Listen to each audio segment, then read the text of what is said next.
Let them know about it if you want.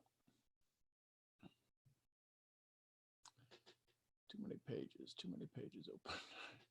Anything there? No, I'm good. Good evening, Ida. How are you? Hope you're doing well. Let me get the chats up here. There we go. Dakaya, how are you, my girl? Good to see you.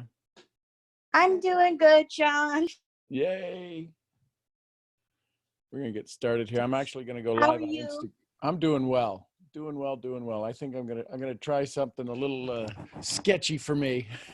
Okay, let's see how it goes. Yeah, let's see how it goes. Let's see what hold on. Yep, I got plenty of battery there. Live. Okay. Push this over to my Facebook page.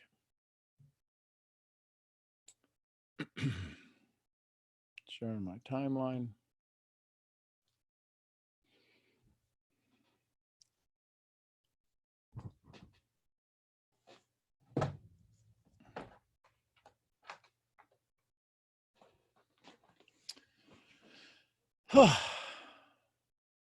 Hey, Margie, how are you?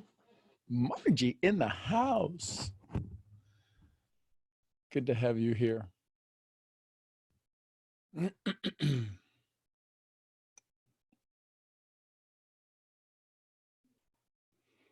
going to get started here in just another couple of minutes, folks. Just prepping stuff up here for pushing it live to the YouTube page. To the Facebook page. Going to get ready to do live stream here. Stu is in the house. Oh, my goodness. Talk about the founders of the Daily Awakening call showing up. Goodness graciousness. What's going on here? Why is this holding up? We're going to try this again. We're going to go there. We're going to stop the live. We're going to go push it to Facebook. Did anybody happen to see Mark Zuckerberg with the U.S. infectious general surgeon, whoever that was? I just happened to see,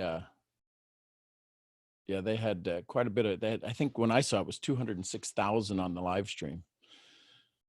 They were having conversations about that. Okay, I think we're getting closer here, going live on Facebook. Let me push this live here. This may not want to go live on Facebook. Hope everybody's doing well. Hey, Instagram, how are you? Doing the live Daily Awakening. So that's not going live there. All right, we'll try, we'll see if it'll go to YouTube, and then if not, we'll just get going. Hey, Dana, how are you? Dana Scranton in the house. Good to see everybody. So one more here. We'll try it to YouTube. And we'll be good to go here. All right, there we go. So we're live to YouTube. We're live on Instagram. And let me mute this. Hey, everybody, good evening. I hope you're having an amazing evening. We're going to have a little conversation tonight. But what I wanted to share with you tonight is something I think might be an issue, might be a conversation that a lot of people are having right now. And I have based on my experience so far with all of the things that are going on, there seems to be a lot of this critical voice going on. And a lot of times, because of the things that are happening to folks, a lot of the things that are taking place, this critical voice that's happening isn't just about pointing the finger out. It's about the I shoulda, coulda, woulda club. And that's what I wanted to share with you tonight a little bit is what are some of the things that we could actually do. So how can we help with that? So what I'm going to do is I've done this webinar quite a few times for the Daily Awakening, and each time it has a little bit more of a conversation to it. So tonight the conversation is going to be, again, a little bit about the critical voice. We all have one. We all have a critical voice. And that critical voice that we have isn't always critical on our behalf. Would you all agree with that? would you all think that maybe, just maybe, that critical voice we have could be, so sometimes the critical voice that I have that shows up is when my mom talks to me. And now my mom hadn't been around for quite a few years. She still shows up every now and then, and I know she's clearly here, but that's a whole nother story. Hey, everybody that's joining us on Instagram, I appreciate you. Great to have you here. If you're part of the Daily Awakening and you want to jump on the normal link, you can do that. So here's what I wanted to share. Psych Central did all of this. We all have one. Typically, it expresses criticism, frustration, or disapproval about our actions. Now, this is us talking to ourselves. This is us having a conversation with ourselves, and we say, you're not good enough. Why did you do that? You should have done better. They're guilt-induced comments. We believe that guilt-induced comments will motivate us. Well, how many of us have really... Now, there's a difference between guilt and there's a difference between guilt and shame. Shame is what causes us to really go into a deep spiral. Shame is what really causes us to have a serious, serious challenge in our days. But guilt will move us into action. The challenge is, as Brene Brown talks about in her training, talks about in her conversations, that shame is a hair's trigger away, and shame is what causes us to just stop. So when you think about the words you use, when you think about this situation, the shoulda, coulda, woulda, a lot of us, I'm looking at the people who are on here right now, and I'm going to say 95% of us, 98% of us on Facebook are probably in the network marketing world. And I'm not sure, I'm looking on there's some folks here from Latin America and Puerto Rico. Louis, how are you, brother? Network marketing.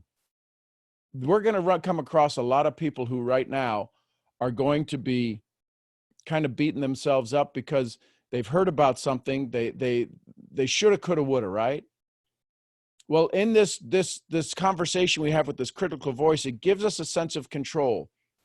This whole thing with the toilet paper and paper towels and the paper product, rampant run on stores. Listen, the only reason it happened was so they could have some kind of control. That's it, some kind of control. It's not going to go bad. It's and the philosophy behind it, unless you're going to do what I heard somebody did down in Maybank, Texas. Some guy in a gas station bought up all of the toilet paper at Walmart and is selling it at a little bit higher price at his gas station. Most of us aren't going to be reselling our toilet paper. Why did everybody go out and do it? Why are people lining up 400 or 500 deep at Costco to run through a truckload of paper in 30 minutes? So it can give us a sense of control. So I'd encourage you, when you're having conversations with people today, find out what level of control they're at. Where do they feel? Be vulnerable. Where do you feel?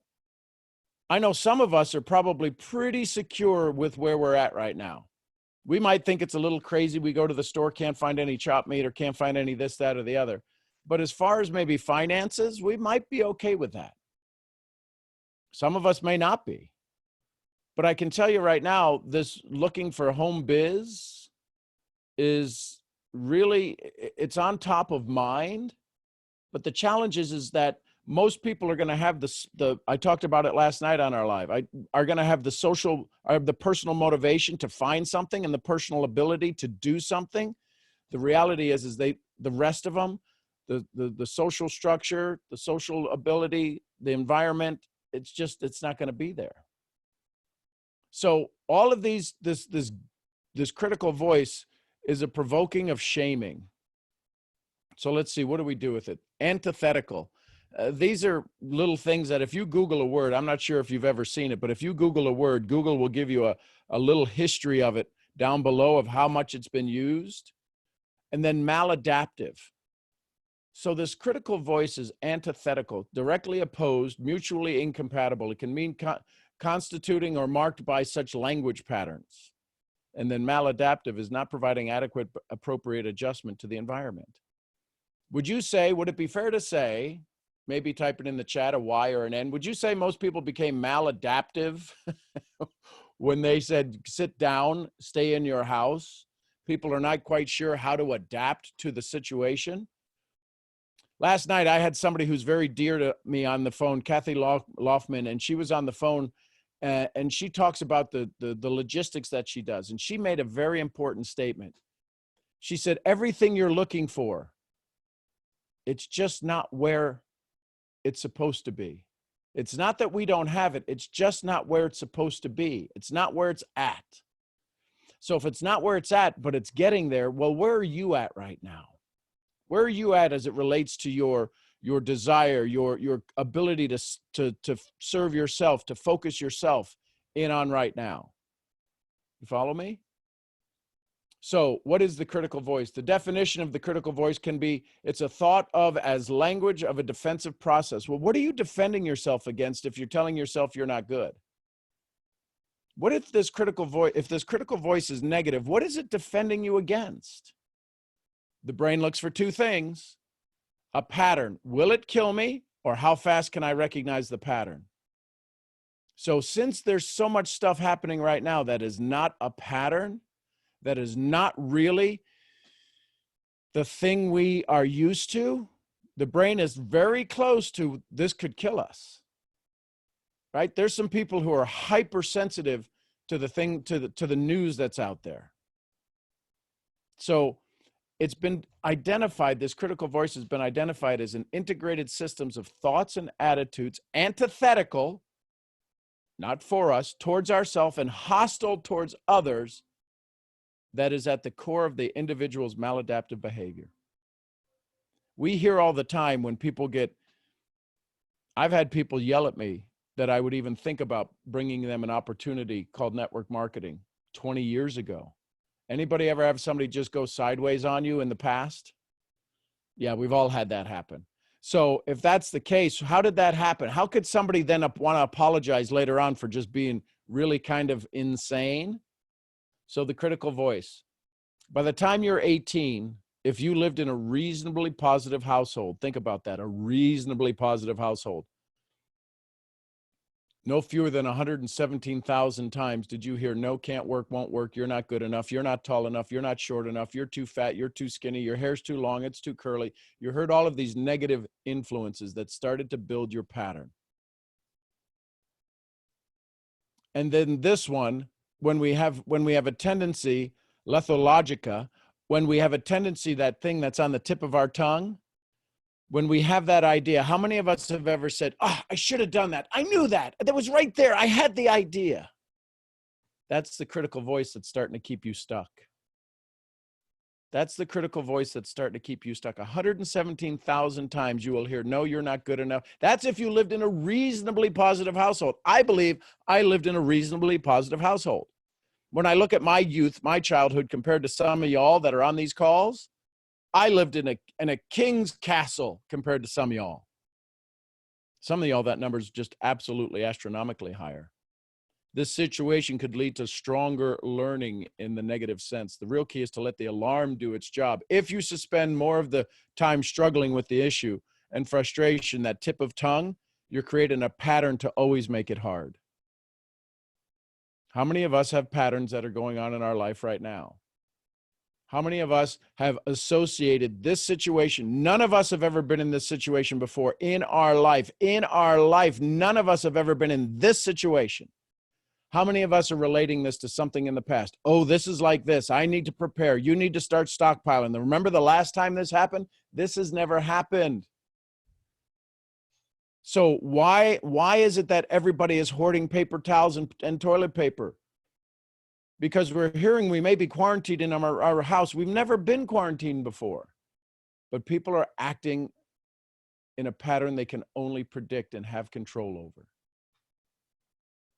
So what are some critical statements that people would say that are typical prior to this event, prior to this thing that's happening right now on a global scale? My clothes are too fat. I don't fit. I'm ashamed of my body. I'm ashamed of my results. I'm not good enough. I'm not going to let anybody know I failed at that. I'm out of control. I feel like I can't do anything right. I'm a coward. I need to try harder. I need to work harder. I need to learn more. These are all critical voice statements. Sometimes we even say it in the second person. You're such an idiot. Oh, why are you so stupid? Because we know it's not us. We know it's not our heart talking to us. This critical voice that shows up, it's absolutely paramount that we have a conversation with it. So if you're having these conversations with a critical voice, with your inner being, what would your response be to this? Think about this for just a second. If you say, I'm not smart enough, what would your response be to that? See, when your critical voice shows up, when that critical voice shows up, it says things that you would never, you'd get punched in the nose. You'd get bopped in the nose if you said something like that to your kids or to your bride in public, or to your husband in public, or to your friends at sitting at their dinner table. If you said what you said to you said it to them, you'd get bopped in the nose. So what is your response to that? What is your conversation back to you when those things pop up? The challenge is we don't have one. That spiral starts taking off, that wheel starts rolling down the hill, and all of a sudden we're in this torturous tornado of, why do I even bother? So I'd ask you right now, I'd Noah St. John, right? In his book, Secret Code of Success, he talks about affirmations, not affirmations, affirmations. Why are you so good at? Fill in the blank. You want to deal with your critical voice? Why am I so good at handling challenging situations easily and effortlessly? So the brain is always going to answer your question. It will put itself on high alert to answer the question you pose it. The challenge is most of the questions in our lives, we're not posing it to ourselves. We're letting outside sources pose it to us. We're letting old patterns pose it to us.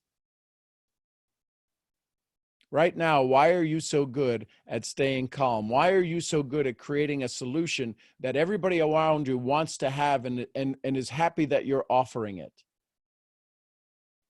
There's a lot of people right now in our profession that are going, well, I'm not going to talk to anybody about this. I don't want to sound cheesy. I promise you, you're not going to sound cheesy. You're just not. So responses to the critical voice. This conversation isn't helping me right now. I mean, literally, if you're talking to yourself, why not talk to yourself in the affirmative? This conversation isn't helping me. Hey, listen, please don't talk to me like that. If I was a coworker and today was day one and I showed up and it was day one for me, and a coworker jumps up and goes, hey, listen, jackass, get over here and let's get your desk cleaned up, you goofball. Hey, listen, I know we just first met. I'd appreciate it if you wouldn't talk to me that way. We'd say that. We'd stand up for ourselves. If it was a teacher to your kids, right? How many of you have ever had to step into where your teachers at school were saying things to your kids? Now, listen, I'd appreciate it if you wouldn't talk to my children that way. Why don't we say that to ourselves? Why don't we say, hey, listen, hey, you don't need to talk to me like that. I get it. We'll work on this. This is our first conversation. And I promise you, when you talk back to this critical voice that's happening all in your head, you can say, you do have the right to say, I know this is the first time we've met. Can you imagine that? So here's the stages that we're going through, right? Right now, we're going through the stages of fear. In these stages of fear that we go through, whether it's our own fear of realization or the fear that's happening in society, then there's the sadness. Man, we could have done better. We should have done better. A friend of mine just went to the hospital with a high fever. They're a little scared. They're a little nervous. The fear is setting in. When they get through this, the sadness of, I shouldn't have done that. I couldn't have done that. I shouldn't have done that. The challenge is that we get stuck in this fear sad, and then we go back to the fear cycle, back to the sad cycle, back to the fear, and we never get to the excited cycle. Fear, sadness, excited. When you break through, when you start to crack through that critical voice, when you start to say, you poke it in the eye a little bit, and hey, listen, don't talk to me that way. I'm better than that. I don't need to hear this. And this is happening all in your head. See, the challenge is this is happening at 14,000 words a minute. How many of you right now who know me? I'm looking at all of the names between Instagram and Facebook. How many of you guys know me? I know that you've gone off on a tangent and you've had conversations already in your own head about topics I've just talked about. It just happens. It just happens. The brain operates at such a high speed. So if we can get through the fear of talking to ourselves, we can get through the sadness. Oh my gosh, I can't believe I have that much control. I can't believe it. That's crazy. I had that much control. And then we get excited, the new normal. We get excited, the new normal. So that's what I wanted to touch on as we start to deal with folks who are out there in this crazy conversation that's going on right now, these things that are happening in the world. What do we do? What do we do? Well, we just start to have a conversation. We got to start with us. People are looking to somebody. Right now, there's going to be an amazing amount of leadership that takes place. We haven't even begun to hear the stories of human nature and love that happens for fellow man and fellow woman and fellow citizens and kids and what people did, because we ain't looking for that stuff right now. We're looking for toilet paper and chopped meat. But when we start to hear the stories that come out of humanity and people being amazing and people doing things that you just heroic in nature, just like after a tornado, just like after a thunderstorm or a hurricane or something just absolutely devastating. The challenge is that when things like hurricanes come by, we've got the first responders. They come in from other states. They come in from other counties. They come in from all around the country. The challenge is this is affecting everyone right now. So I'd love to hear your feedback on the Zoom. And if you've got a question on Instagram, go ahead and type it in the chat, and I'll try to keep an eye on that. But I'd love to hear some of your feedback. I know there's Dana. Dana's just always, I love his perception of reality and how he shares and enlightens me. So what's your feedback on this, brother? I know you've been on all of the 4 other times I've done these presentations over the last year. Well, I think it's very timely that you've brought this one up, because it's, I think the whole issue of people not knowing how to correlate these events is real. And, there's a lot of things going on. This isn't the first time we've had a pandemic, right? I mean, this is not the first, and the statistics bear out that this isn't all as deadly as it was made out to be. It's not cool, it's not present, but what's going on is the media, the technology for communication, all of that has created an information overload. So it's not only they don't know if they're going to be quarantined and what that means, or if they're going to catch the bug, it's they're getting hit with so much information that is so polarizing that they don't know what emotions to deal with. And so, as your point is, that the brain looks and says, holy smokes, I don't have a database to correlate this thing against, so I'm going to go into the limbic brain and start defending myself, and so I'm going to go negative. And what happens when you go negative? You start pulling up all that information from the past that doesn't even have anything to do with the situation, but it's negative, and then that just heaps on top of you, and you start feeling this, basically you're beating yourself up. The critical voice pops up.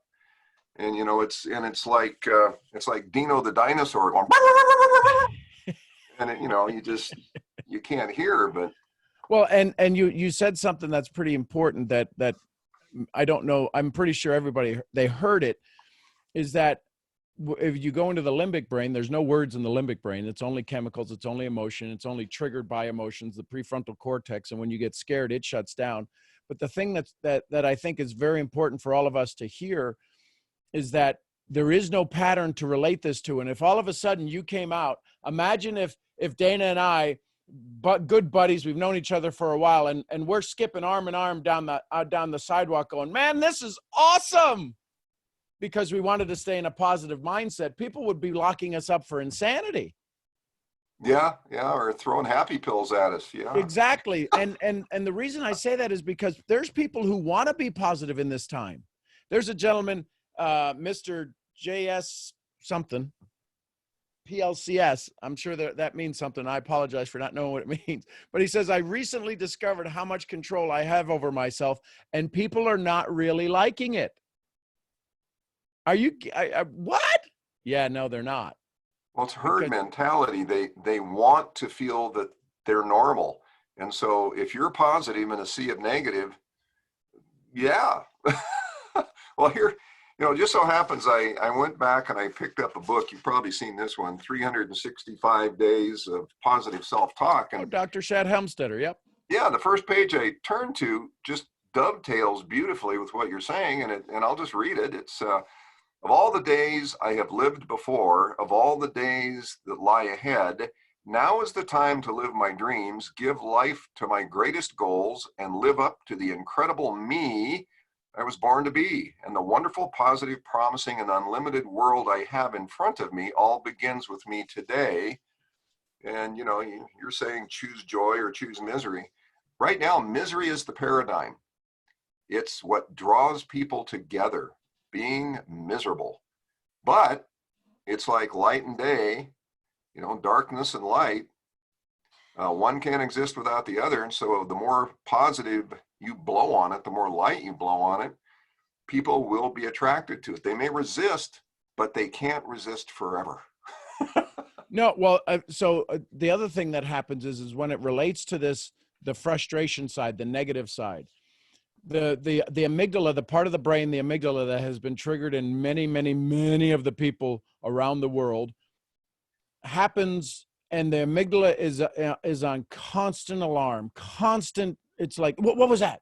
Right? When we hear a set of glasses drop in a restaurant or plates drop in a restaurant, we all kind of do a little jump, and then we all start to clap, right? Because we know that if we clap a little bit, all of a sudden life's a little bit better. We relieve the tension. But the amygdala fired off and said, danger, danger, Will Robinson, warning, warning. Well, what happens is the one that's keeping the amygdala from going off constantly, right? You losing your stuff. If you owe any money to a bill collector, raise your hand if you've ever had that in your life. If you ever owed money to a bill collector and the phone rings and you're like, ooh, no, you don't even want to see the number, your heart starts to beat faster. That's the amygdala. And the challenge is that we are in this hypersensitive mode all the time, 24-hour news, 24-hour overload, that the hippocampus, which is the filter, the hippocampus is your wingman that keeps you from doing stupid stuff. Your hippocampus is the guy that when a redneck says, hold this, hold my beer, it's the hippocampus holding your beer.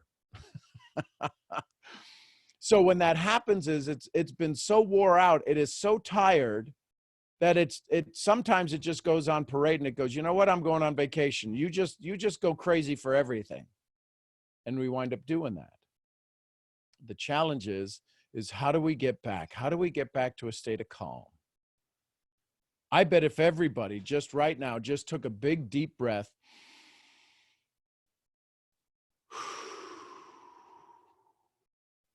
it would change the way you feel right now. Those big breaths activate dopamine and some hormones in there. You go watch a funny video on YouTube.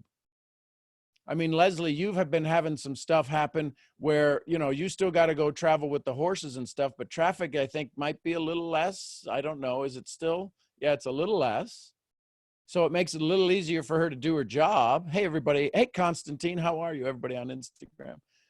And we've got these opportunities, right? We've got these opportunities to stay in touch with ourselves, because right now this is going to be, there's going to be an epiphany, a revolution of self-understanding, of self-capacity, of self-belief. I mean, there's probably another, I have no idea how much longer they're going to recommend we stay, huddled up, but it's not ending right away. It's not ending right away. So the question then is, when you go out, can you be safe? Can you do it smartly? If that's a word. But does anybody have some questions or challenges that maybe we can help through? My 40 years of experience and some of the other people that are on here might be able to give some feedback to you. Whether it's about building your business, whether it's about prospecting or having conversations. If there's something you have that I'd love to give you some feedback on, personal development, meditation, just would love to be able to be of service to you. That's what I want these calls to do. It's for nothing other than you taking care of you. There's not a pitch that goes on. There's not another presentation that goes on. There's not a, hey, listen, if you want more info, give me your email. This is just me sharing with you. What did you pick up from the presentation tonight? What did you hear from the presentation tonight? What made sense to you? I'll tell you, Sean, the correlation of the whole shame thing, you know, with Brene Brown, that's an interesting correlation to the situation, because I certainly hadn't thought about that. But it's the frame of mind, the mindset that people have migrated to.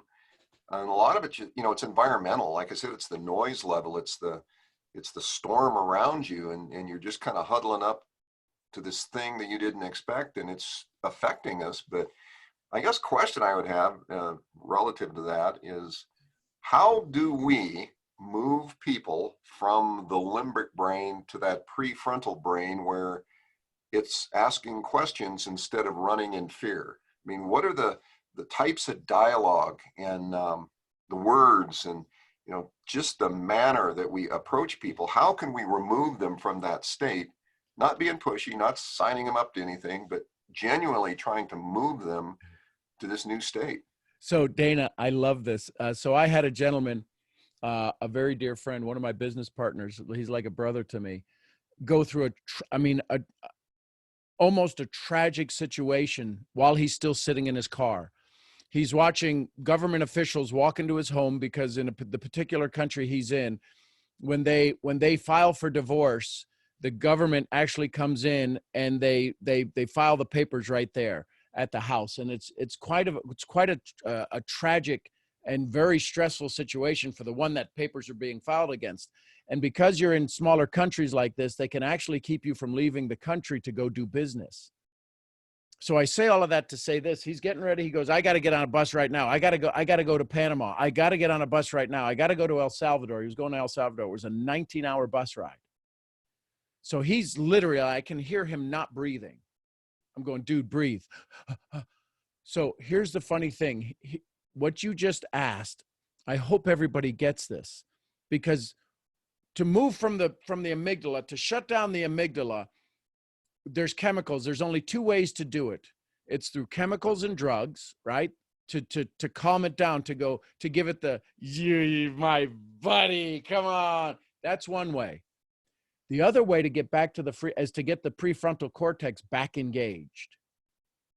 So if you understand what the amygdala is doing for people right now, if you understand what it's triggering in people, and you can feel the tension, right? Ask them a simple thing. Say, hey, listen, I want to ask you a silly question. Do you know your phone number? And you'll watch their eyes. Watch their eyes when you do this.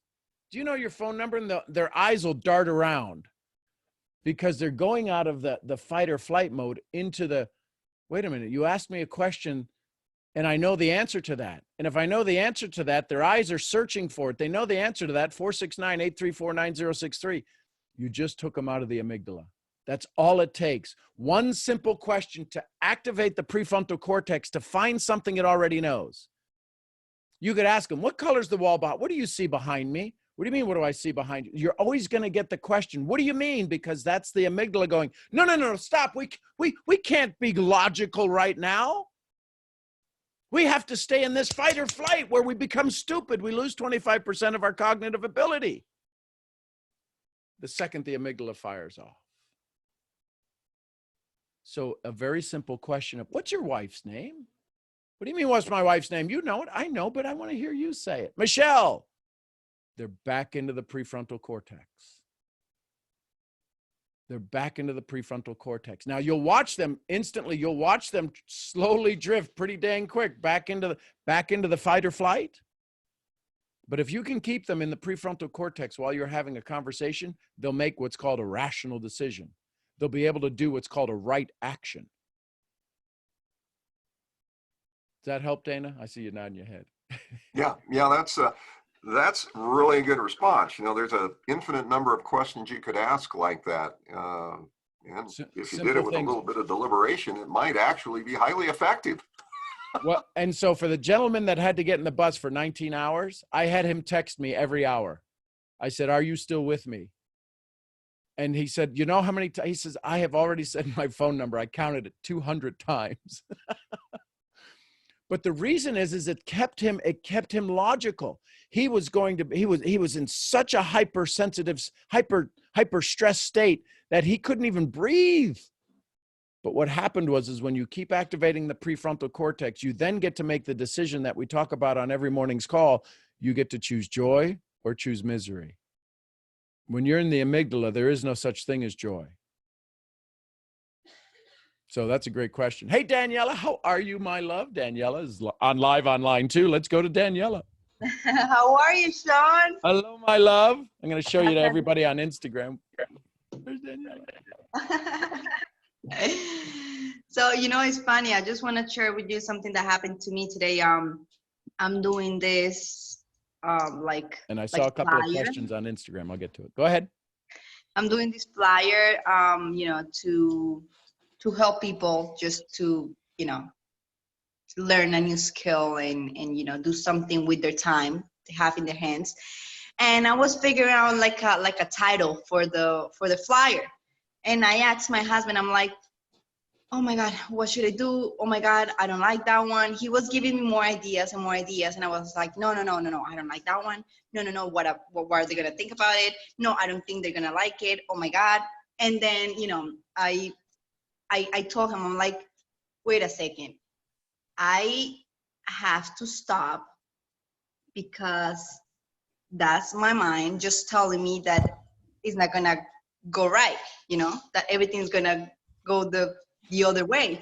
So I'm like, okay, I have to stop. What was Sean said in this situation? And then, you know, like for a second I stopped and I realized that it was my mind just panicking of something that it hasn't happened yet, you know?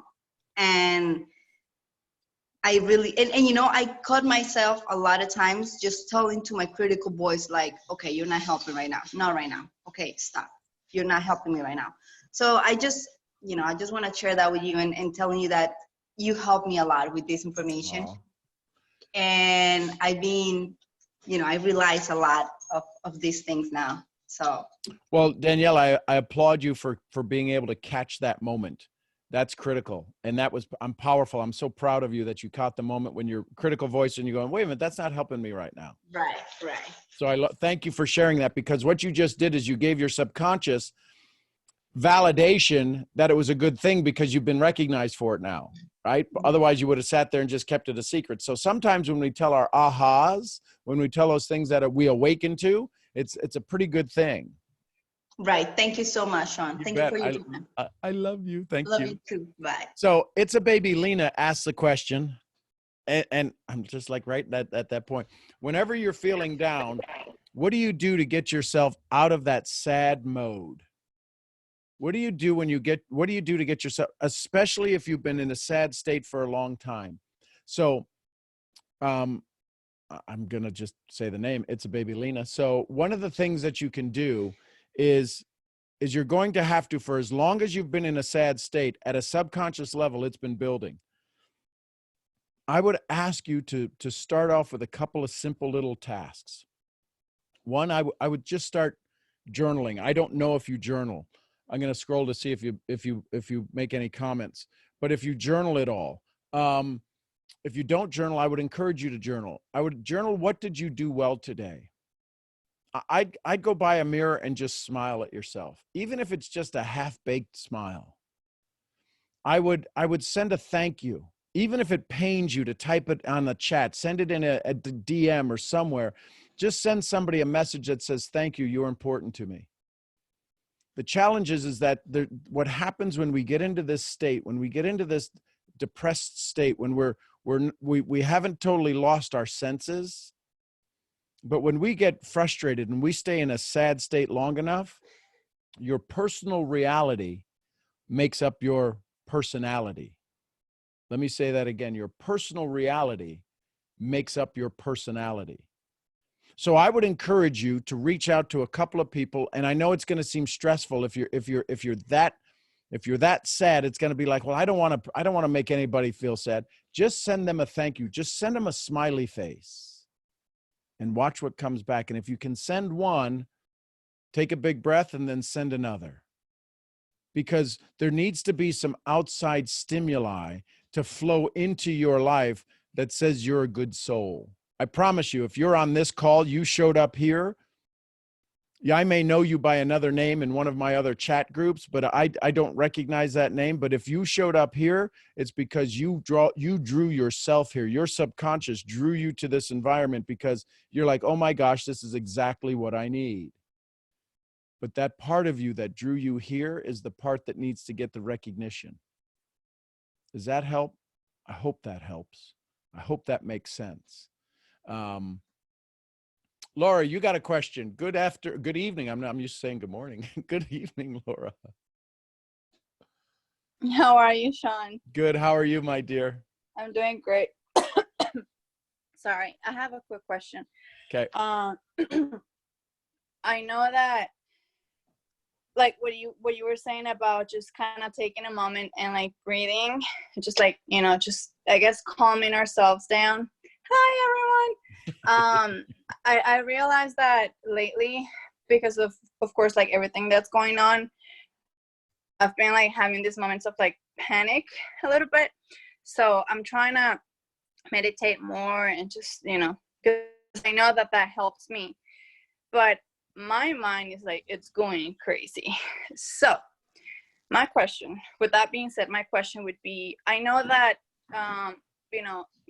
when you meditate and it has to do a lot with your energy and, focusing on your energy. I know that what we eat has a lot to do with it. Mm-hmm. So I guess my question would be like, what would you suggest to do in order to like cleanse my body to get like a more effective meditation? So intermittent fasting. Okay. Which is so if you went, so when's the last time you ate? like an hour ago. Okay. So could you go all the way to morning now without eating? Yeah. So that's a good intermittent fasting. Drink water.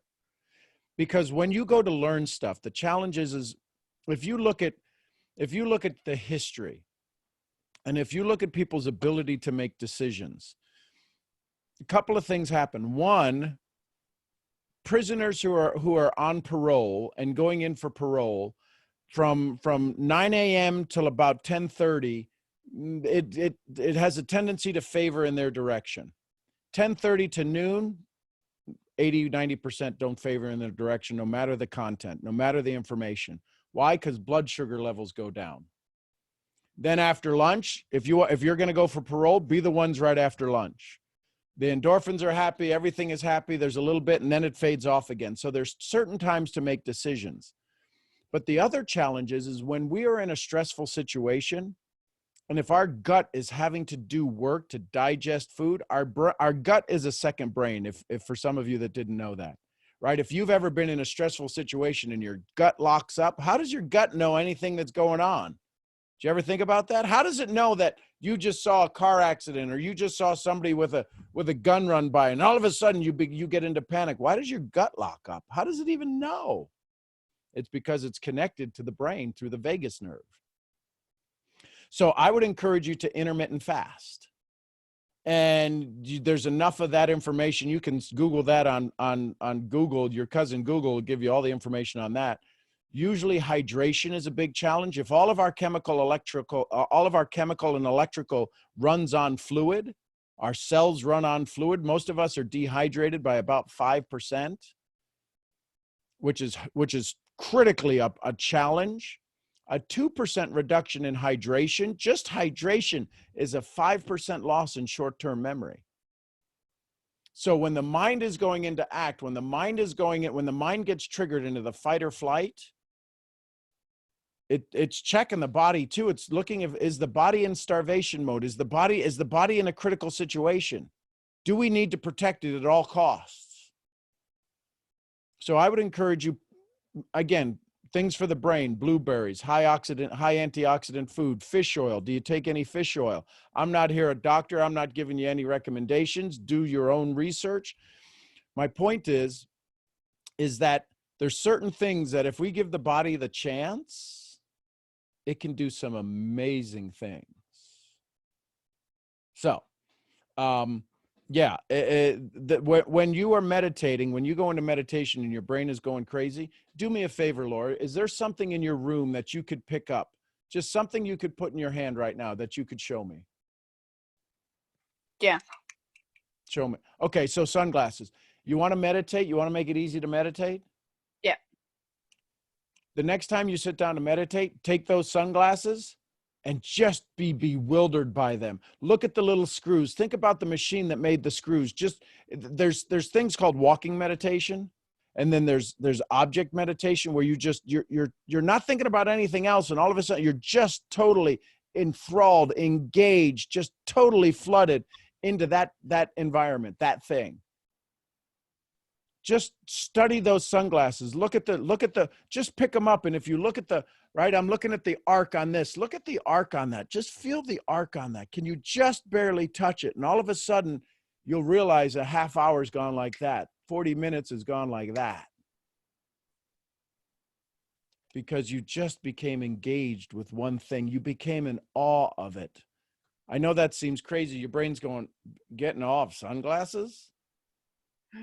I promise you, if there's a leaf you can find, if there's something colorful you can find, and just look at all of the different colors that are going on it. So I could take this cap and I could probably spend 4 hours just staring at it. Just this, right? The pop, the little thing that locks it. What's the liquid in behind it? What's the person going to feel like when they pop this open and they're just right about here? They haven't drank the liquid yet. Just through this, all of that joy that's going to come to them, and that big afterwards when they feel that cold beverage flow through them. See how we can get lost in the simplest of things? Because what we're doing is we're becoming simple in the lost of things. Does that help? Yes.